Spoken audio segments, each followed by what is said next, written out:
Yasmine Badawi, bonjour, bienvenue sur Tamazra TV Sans Frontières. Merci, bonjour à vous aussi et puis merci de m'accueillir. Présentez-vous. Ah, je suis une jeune mamie qui a des petits-enfants et qui commence à s'ouvrir au monde de la poésie.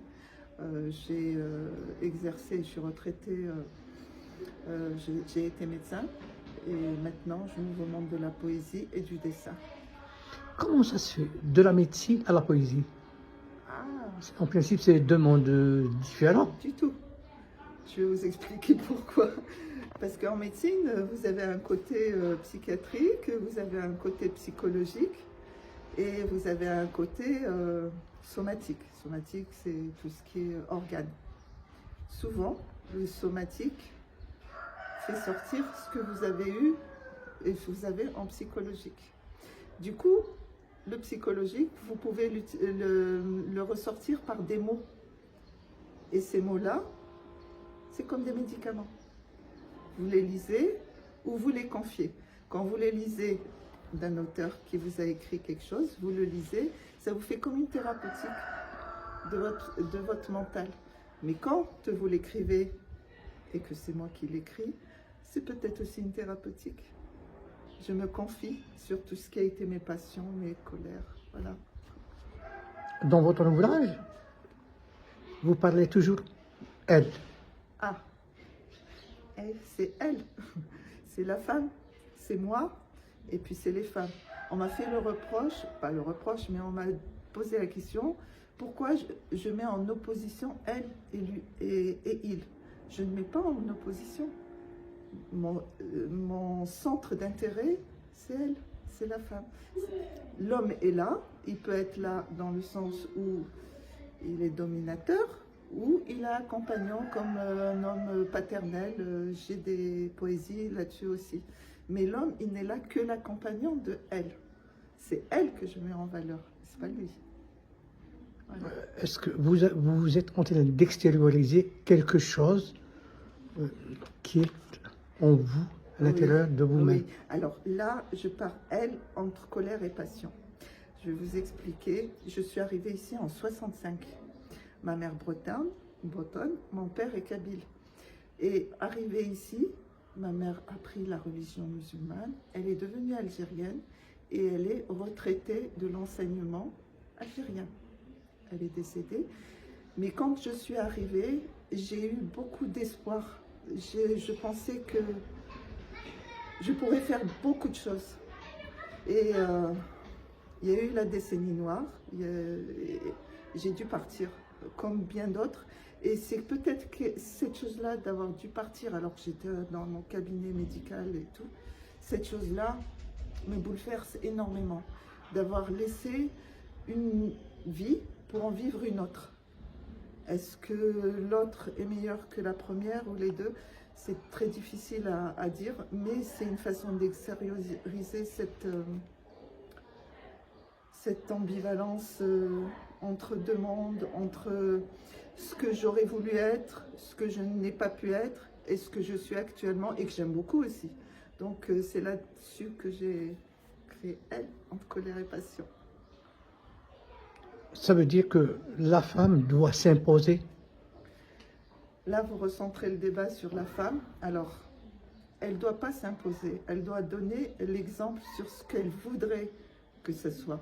Je vais au sud, j'ai été au sud avec une amie. On est passé dans plusieurs endroits, une seule voiture, c'est moi qui conduisais. On a été accueillis de partout. Et quand je sors, on va pour manger dans un resto. Un exemple, on nous dit le coin familial est là. Oui, il est avec une barrière, vous êtes caché derrière. Non, je ne veux pas manger dans le coin familial. Je veux manger avec tout le monde comme un être humain normal, voir la rue passer. Je demande au serveur de faire ça. Et du coup, il m'installe. Je ne me suis pas imposée, j'ai juste dit, traitez-moi également comme avec les autres. Beaucoup de choses qui vous révoltent? Je peux être révoltée par beaucoup de choses. Après, j'ose pas choquer, mais Il y a beaucoup de choses qui me révoltent, c'est vrai, et notamment, je vois que notre société se referme de plus en plus, se replie, et surtout, il y a deux mondes. J'ai l'impression qu'il y a le monde des femmes et le monde des hommes. Et de temps en temps, ils se regroupent et on se retrouve, nous, celles qui voulons être avec tous les autres, au milieu, entre deux mondes. Et ça va de plus en plus dans ce sens. Vous avez utilisé « il », c'est pour ne pas abuser? Alors, j'ai utilisé « il » en parlant de mon père, que j'adore, mais j'ai utilisé aussi « il » en parlant de ceux qui ont été dans la mouvance islamique, dans ceux qui sont dans le patriarcat. J'ai utilisé « il » pour tous ceux qui sont bien et ceux qui ne sont pas bien. Mais pour faire ressortir elle entre tout ça. C'est pas pour discriminer les hommes, c'est pour dire ce que j'ai ressenti en tant que femme. Après, d'autres pourront être pas d'accord avec moi, mais ce que j'ai ressenti en tant que femme par rapport à il. C'est la femme, moi, qui est au centre du livre. Voilà. Est-ce que vous sentez que la femme est dans une cage? Bien souvent. Après, c'est à elle d'ouvrir la cage. Hein. Mais elle doit être aidée pour ça. Est-ce que je dois parler du code de la famille? Non. Mais j'y pense fortement. Et je voudrais vous lire un poème qui en parle. Ouvrez la cage à la femme. Si drapée soit-elle, elle inspire la crainte. On la pense capable, son monde berné, alors qu'elle pleure une longue complainte. Car derrière son grillage finement tressé, certains palabrent sur la chasteté de son âme. Comme un fantôme, elle rase les murailles, menue souris, elle en prendrait l'aspect, pour, par de petits trous, traverser la rocaille, et n'est jamais un gardien de la religion croisé. Colère et passion? Colère et passion. Les deux se complètent.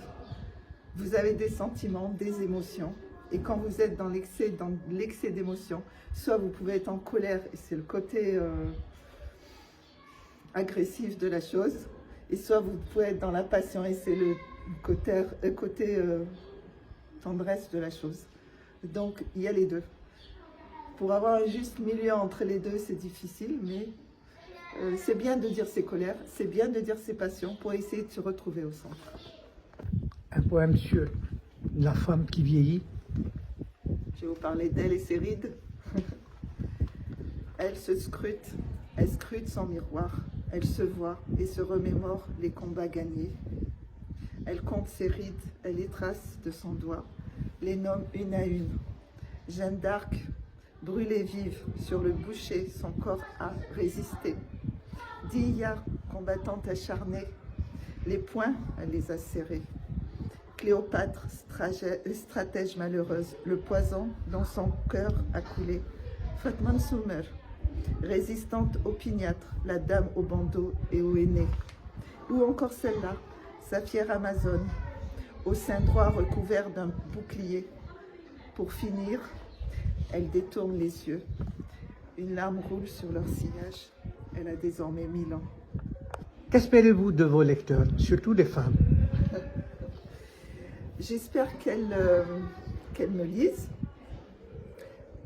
Je ne veux pas spécialement qu'elles adhèrent à mes idées, mais je veux leur montrer un autre côté qu'elles pourraient suivre, comme celui qu'elle suit, qui est autre que celui qu'elle suit elle-même.